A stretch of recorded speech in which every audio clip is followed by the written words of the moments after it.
Welcome back. Last lecture की discussion को हमने यहां पे क्लोज किया, जिसमें मैंने कहा कि हम हाइपर पैरामीटर्स को मैनुअली या बाई हैंड किस तरीके से ट्यून कर सकते हैं।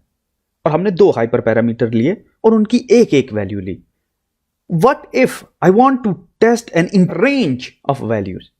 ना सिर्फ ये कि जैसा कि मैंने आपको शुरू में दिखाया कि अगर यहां पे मैं रन करता हूं ना, CLF हमारे जो एस्टिमेटर है उसका ऑब्जेक्ट है, अंडरस्कोर गेट PARAMS करता हूं और इसको एग्जीक्यूट करता हूं, तो ये तो अच्छी खासी लिस्ट है पैरामीटर्स की।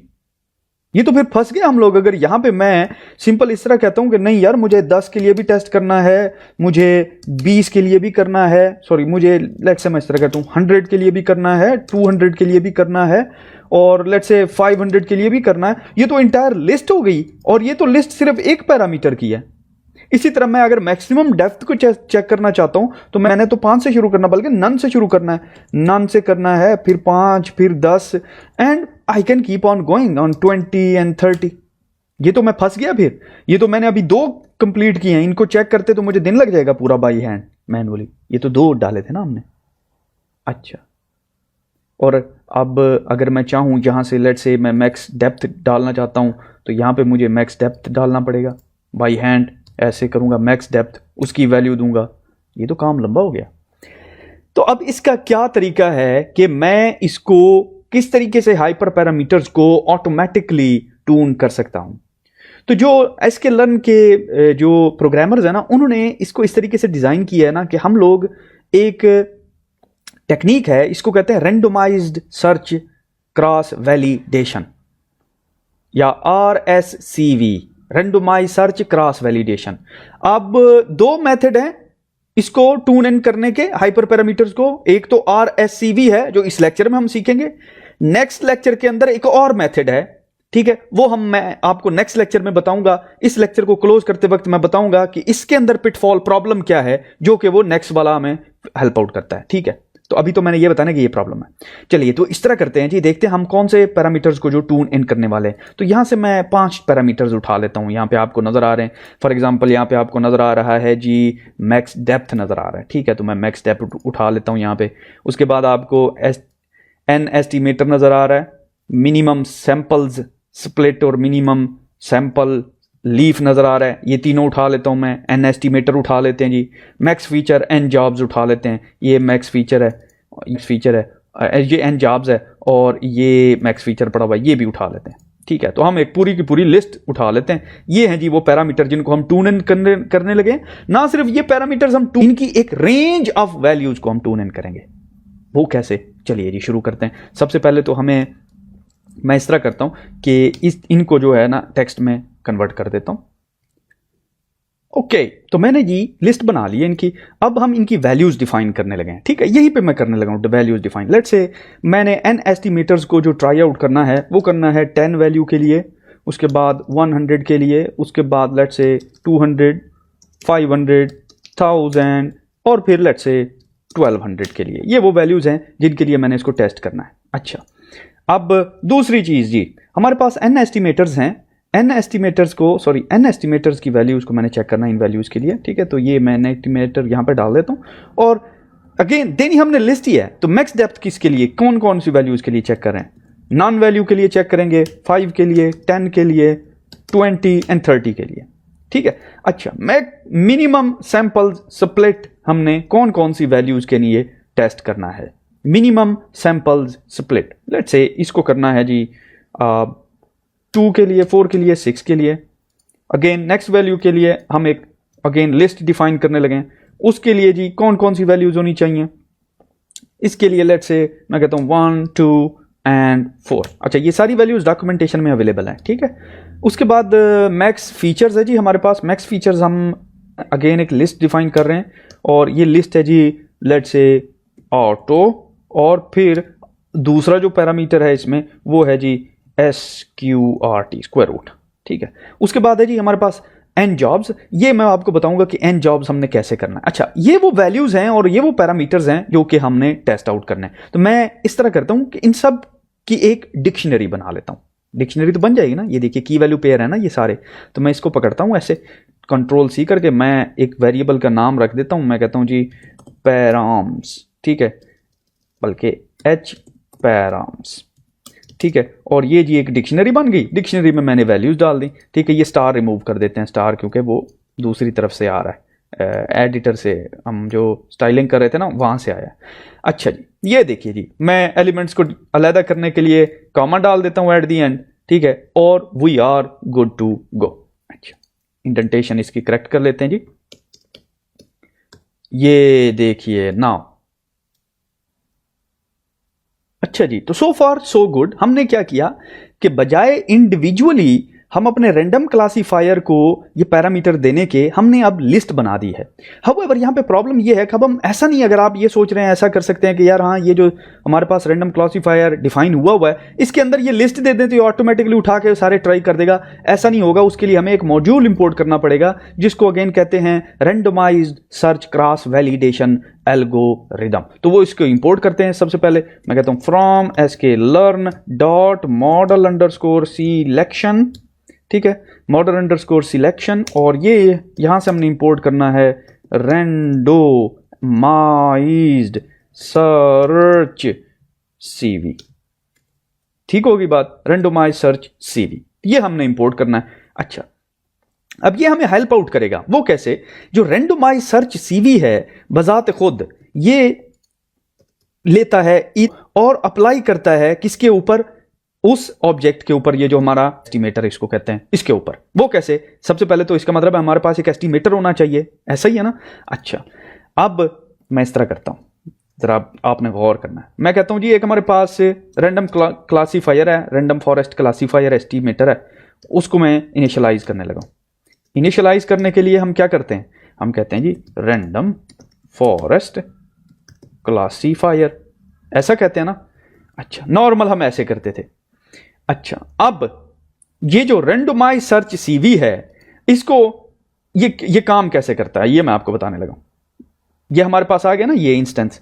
ये रैंडमाइज्ड सर्च सीवी जो है मैं इसको कह रहा हूं RSCV, ठीक है, RSCV और CLF, क्योंकि ये रैंडम फॉरेस्ट क्लासिफिकेशन से आया हुआ है, ठीक है। ये है जी हमारा रैंडमाइज्ड सर्च सीवी। अब ये रैंडमाइज्ड सर्च सीवी जो है इसने सबसे पहले तो लेना है एक एस्टिमेटर। एस्टिमेटर को sklearn की लैंग्वेज में एस्टिमेटर कहते हैं, लेकिन नॉर्मली मशीन लर्निंग की लैंग्वेज में इसको मॉडल कहते हैं, जो हमने ऊपर ये डिफाइन किया हुआ है, ये वाला, ठीक है, ये वाला। तो इसको पहले बताना है जी, इसके पैरामीटर के अंदर ये शामिल है कि estimator is equal to CLF। ये चीज को हमने एक एस्टिमेटर दे दिया, ठीक है। अब ये दूसरी चीज क्या लेता है? ये दूसरी चीज जो लेता है वो है हाइपर पैरामीटर्स। अब हाइपर पैरामीटर को क्लियर करने के लिए इसकी जो कीवर्ड है वो है param distribution is equal to ये हमारा हाइपर पैरामीटर। सही होगी बात। अब ये क्या करेगा? रैंडमाइज्ड सर्च सीवी ये उठाएगा इन हाइपर पैरामीटर को और अप्लाई कर देगा इस एस्टिमेटर के ऊपर, ठीक है। क्या करेगा? इन हाइपर पैरामीटर्स को उठाएगा, जो कि अगेन एक लिस्ट है, और अप्लाई कर देगा रैंडमाइज्ड सर्च सीवी के ऊपर। लेकिन यहां पे एक छोटा सा ट्विस्ट है, और वो ट्विस्ट ये है कि हमारे पास बेसिकली हमने इसको ये बताना है कि भाई कितने कंबिनेशन अप्लाई करने हैं। क्यों कंबिनेशन हम बता रहे हैं? क्योंकि ये एक रैंडमाइज्ड सर्च है, रैंडमाइज्ड, तो रैंडमली उसने ट्राई करना है, तो वो हमने उसको बताना है कि भी कितने रैंडम कंबिनेशन आपने ट्राई करने हैं। मिसाल के तौर पे अगर मैं कहूं ये जी पैरामीटर्स का जो सारी की सारी फर्स्ट वैल्यूज हैं ये अप्लाई कर दो, सॉरी ये गलत डाल गया मैं। अगर मैं कहूं कि जी जो पहली फर्स्ट वैल्यूज है ना ये सारी की सारी जो है वो अप्लाई करो, ठीक है। ये देखिए ये बन गया ना एक सेट। ये है basically n iteration is equal to 1। इसी तरह कितनी हम कंबिनेशन ट्राई करना चाहते हैं। लेट्स से मैं एक दूसरा कंबिनेशन कहता हूं कि यार ये ट्राई करना है इन वैल्यूज का, ठीक है। ये जी n आइटर इज इक्वल टू 2। और कौन सा कंबिनेशन? मैं इस तरह डिफरेंट कंबिनेशन ट्राई आउट कर सकता हूं। लेट्स से मैं ये भी कंबिनेशन ट्राई आउट कर सकता हूं मिडल वैल्यूज का, ठीक है। और it could go in any way. मिसाल के तौर पे ये भी कंबिनेशन एक अप्लाई कर सकता हूं। तो ये again n iter is equal to 3 हो गया। तो कितने आइट्रेशन हम रन करना चाहते हैं वो हमने यहां पे इसको बताना है, और in form of n iteration बताना है। तो मैं यहां पे एक और एन अंडरस्कोर इटर कहता हूं, एन इटर, और n iter is equal to 10। तो मैं बेसिकली 10 डिफरेंट कॉम्बिनेशन रन करना चाहता हूं। अब एक नेक्स्ट स्टेप आने वाला है। अब नेक्स्ट स्टेप के लिए हमने बेसिकली क्रॉस वैलिडेशन सेट देना है, लेकिन क्रॉस वैलिडेशन तो हमने किया ही नहीं ना, ऊपर वाला मैंने सेल इंटेंशिएट किया। हाँ, ये तो प्रॉब्लम हो गया। अब गौर करना है, मैं अगर कहता हूं ना CV इज इक्वल टू 5, तो मैं कह रहा हूं कि 5 लेयर्स बनानी है, लेकिन लेयर्स तो हमने बनाई नहीं। अब क्या होगा? अब ये होगा कि हम बेसिकली क्या करेंगे, अगेन हम अपने डेटा को क्या करेंगे, स्प्लिट करेंगे एक्स और वाई में, ठीक है, टेस्ट और ट्रेन में, और फिर हम उसकी 5 लेयर्स बनाएंगे, ठीक है। तो सबसे पहले तो मैं वापस जाता हूं, मैंने जानबूझ के सीक्वेंशियली नहीं किया। मैं नहीं चाहता था कि मैं अलिफ से शुरू हो जाऊं और ABCD और XYZ तक ले जाऊं, नहीं, मैं चाहता हूं कि जहां पर भी रोड ब्लॉक आ रहा है आपको पता चले कि अच्छा ये स्टेप जो ले रहे हैं हम, नया स्टेप ले रहे हैं, ये क्यों ले रहे हैं, ठीक है। तो मैं अब स्प्लिट करने लगा हूं जी इनटू x एंड y, और स्प्लिट करना है जी x एंड y में। x इज इक्वल टू, मेरे पास एक डेटा सेट था mixed underscore HEART underscore DISEASE disease. अगर आपको याद नहीं है तो ऊपर आप देख लीजिए, हमने ये ऑलरेडी किया हुआ है। तो मैं कहता हूं ड्रॉप करना है, ठीक है, और ड्रॉप करना है जी हमने टारगेट को। मैं अगेन इसको डालता हूं target, TAR, a lot of typos, ठीक है, और उसके बाद एक्सेस इज इक्वल टू 1, एक हमारा हो गया। y अब हमने लेना है, y is equal to again mixed underscore heart underscore DISEASE disease, और ये है जी टारगेट, TARGET टारगेट। तो हमने डेटा को स्प्लिट कर दिया, ठीक है। अगेन इसको स्प्लिट करते हैं इनटू टेस्ट एंड ट्रेन, ठीक है, टेस्ट और ट्रेन में स्प्लिट करते हैं। तो x अंडरस्कोर ट्रेन और x underscore test comma y underscore train comma y test is equal to train underscore test underscore split. इसको हमने देना है x y और फिर test is equal to 0.2 test size. Okay, तो अब हमने क्या किया जी, डेटा हमने स्प्लिट कर दिया। अब यहां पे हम CV5 कर सकते हैं, क्यों? हम चाह रहे हैं कि 5 लेयर्स हो जाएं।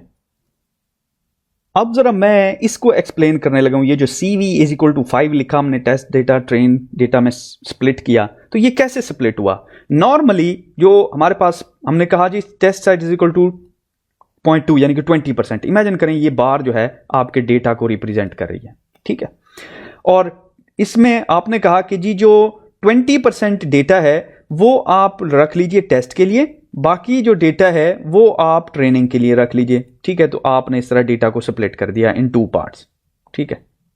ये हो गया आपका 20%, ठीक है, और ये हो गया आपका 80% यूजिंग दिस फॉर्मूला। सही हो गई बात? अब ये मैंने आपको शुरू में बताया था कि CV का मतलब है कि रैंडमली इसने 5 इस तरह की लेयर्स बनानी है। एक तो ये लेयर होगी ना, दूसरी लेयर ये बनाएगा 5 सेट्स बना देगा, ठीक है, ऐसे करके 2 3 4 5, ये है CV5 का मतलब। अब ये 5 बनाया, अब ये रैंडमली जो है इसमें से 5 सेपरेशन बनाएगा और ये खुद वैलिडेशन सेट निकालेगा। 2, तीसरा यहां से निकाल लेगा, चौथा यहां से, 5वां यहां से निकाल लेगा। 20% डेटा से 20% रिमूव करता जा रहा है रैंडमली 5 सेट्स में से, ठीक है। और अब जरा आपने गौर करना है कि अब इंटरेस्टिंग होगी चीज कि 5 आपके पास डेटा सेट बन गए। हर डेटा सेट के ऊपर कितनी आइट्रेशन आप रन कर रहे हैं, कितने कॉम्बिनेशन रन कर रहे हैं? 10। तो टोटल कितने हो गए? 5 + 10 50। तो यानी कि ईच मॉडल 50 टाइम्स रन होगा। अब ये को करने लगा हूं क्लोज। नेक्स्ट जो है हम यहीं से शुरू करेंगे 10। तो टोटल कितने हो गए? 5 + 10 50।